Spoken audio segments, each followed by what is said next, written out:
रसूल करीम बिस्मिल्लाहिर्रहमानिर्रहीम। जब कभी इस चमन को लहू की ज़रूरत पड़ी, जब कभी इस चमन को लहू की ज़रूरत पड़ी, सबसे पहले हमारी ही गर्दन कटी।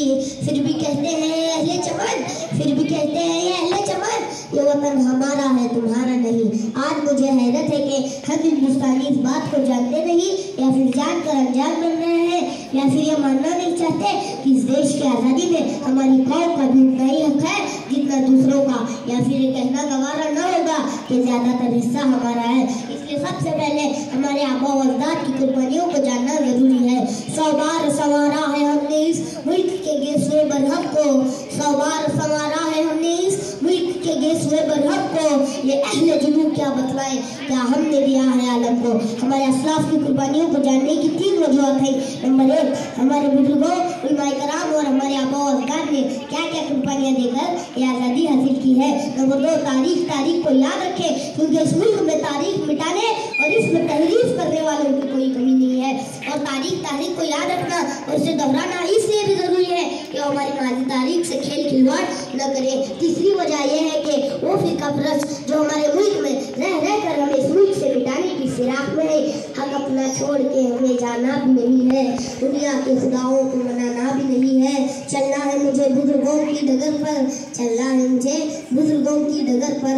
हालांकि शराफत का ज़माना ही नहीं है, हालांकि शराफत का ज़माना ही नहीं है।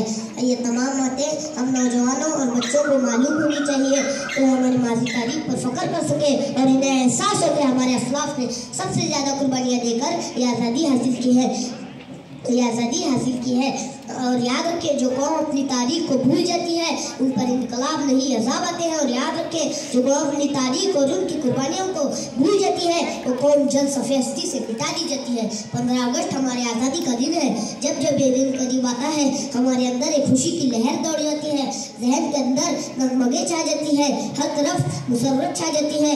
मगर रह कर एक चीज़ बहुत तकलीफ देती है कि इस आज़ादी के मौके पर मुस्लिम मुजाहिदीन आज़ादी को भुला दिया जाता है, जानबूझकर उनका जिक्र नहीं किया जाता। भगत सिंह की फांसी की तो बात की जाती है, मगर अशफाकुल्लाह खान को भुला दिया जाता है।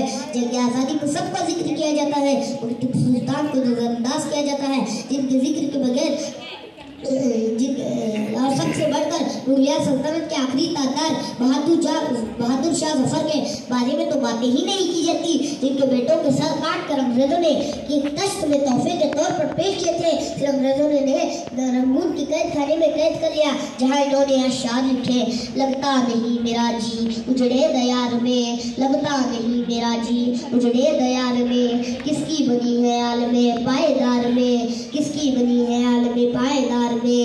बुलबुल को बागबान से न सयाद से गिला, बुलबुल को बागबान से न सयाद से गिला, किस्मत में लिखी है ये कैद फसले बहार में। कहना उन हसरतों से कहीं और जाके बसे, कहना उन हसरतों से कहीं और जाके बसे, इतनी जगह कहाँ है दिले दागदार में। उम्रे दराज मांग कर लाए थे 4 दिन, 2 आरज़ू में कट गए 2 इंतजार में। इतना बदनसीब है जफर दफ्न के लिए, 2 गज ज़मीं भी न मिली कोई यार में, 2 गज ज़मीं भी न मिली कोई यार में। शुक्रिया।